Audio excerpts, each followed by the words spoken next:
Perspective is a way of representing three-dimensional images on a two-dimensional drawing surface. This video isn't an introduction to the subject. Instead, I'm assuming that if you are watching this, you are somewhat familiar with the basics and are comfortable constructing objects and drawing in perspective.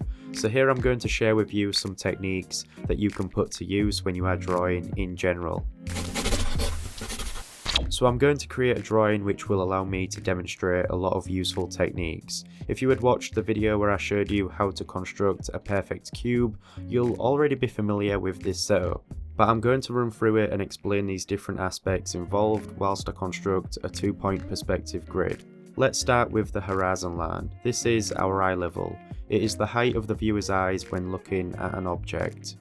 I'm going to establish the station point. The station point is the position of the observer. As we are looking at the object in the scene, we have a line of sight. The point at which this meets the horizon can be referred to as the center vanishing point. It's also the center of our cone of vision, and this is our field of view. And for this setup, I will construct this with a 60-degree angle beginning at the station point.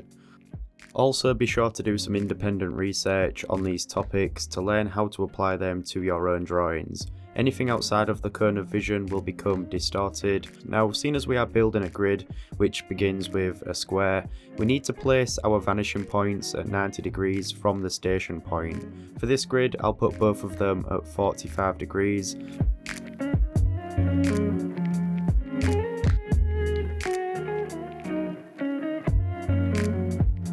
We then need to find the diagonal vanishing point. In this example, it happens to be at the center vanishing point here, between these left and right vanishing points. Now I can begin to draw in the sides for the square, and to finish the convergence of this, we use the diagonal vanishing point.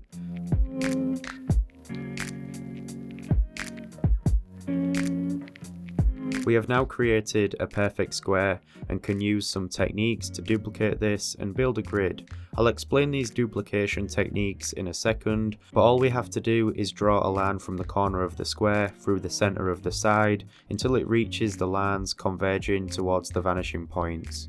We can use what we know now to build this grid, and this is what we did in the perfect cube video, except now instead of building the cube from the square, I'm just going to build a grid instead.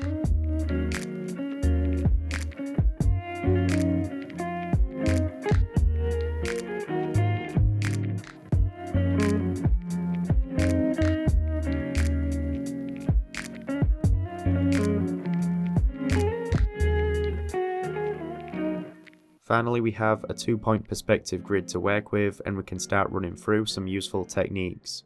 So I'm going to draw a cube here, repeating some of the techniques that I used in that perfect cube video to find the height. Now I've just realised that this is getting pretty complex with all of these construction lines, and there's probably going to be more once we start looking at some techniques. So I'm going to do something that I don't do often and transfer over to the computer and work on this digitally. Okay, so now we have the exact same setup here on Photoshop, but now I'm able to work in layers and turn the opacity down without this looking too confusing. So bear it in mind that all of this stuff can still be done traditionally, but for the purpose of this tutorial, I'm just going to do it like this so it's easier to follow. Now we have our cube here, and the first technique that I want to show you is scaling. For example, if I want to draw the same object in the distance, we know that one of these grid units over here will be the same size as the one which is closer to us, but we need a way to scale the height. So to do this, we bring a line from the top and bottom of our object to a point on the horizon. We can direct and place these lines through the position of where we want this new object to be, and then in between these two lines is the height of this new object in the distance, and so that's scaling, and you can do this at any point on the horizon. I've done a video on scaling figures on different ground planes if you want to check that out. So now let's take a look at duplicating. Let's say that I want another cube that's the same next to this, and with our setup here, it's fairly simple because we could just use the vanishing points and the points of the grid to be able to do that. But for example, if I make all of that go away, we only have our object to work with, and this is as if we was freehand drawing. So at this stage we know that we can extend these lines as these will be converging, but what we need to know is how far the new object would converge into the distance. The technique we use to do this is really simple. We need to find the center point of the square we are duplicating. So to easily find the center point, we can create some diagonals, and once we have that center point, we can estimate a converging line across the center of that square. Now we have what we need to duplicate the distance by bringing another line from this corner through that midway point until it meets the converging line at the top. At this point we can create the parallel line and build the next object, and that's a method of duplication. So the next technique is rotation. How can we rotate our cube accurately? What's important to realise is that we are working really precisely here.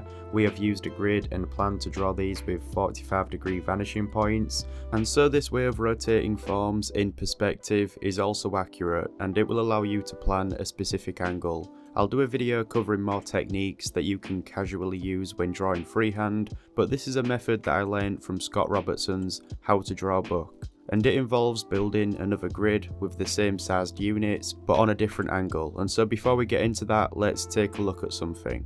Here we have a square, which is what we have on our grid, except this square isn't in perspective. It's common to construct a circle using a square, but we can also do the reverse and construct a square around a circle, making sure that it meets the side of the circle as we do that. So why is this useful? Well, if we go back to the grid, we can draw what will now be an ellipse in one of these grid units. Let's hide this grid for a second but keep the ellipse there, because what I'm going to do is build a grid around that. And so the reason for doing this is because it will ensure that the units of this new grid will be the same as the previous one that we had constructed. And now we have the ability to choose what angle we want this new object to be on. The degrees need to total up to 90, remember, seeing as this is a square, so for this one I'll do 30 and 60 degree vanishing points. I'll also find the diagonal vanishing point at 45 degrees, and like last time we can build a new grid, but we will do it around this ellipse.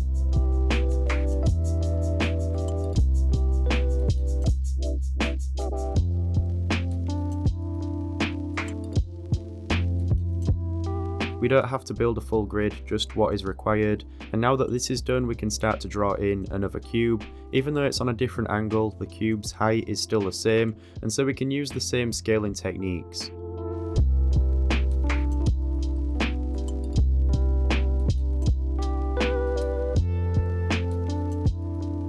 Now we have a new cube on the same ground plane and at the same size, but it's on a different angle. So we have covered a lot of different things in this video, and there's definitely more that I can discuss if you would like to see more.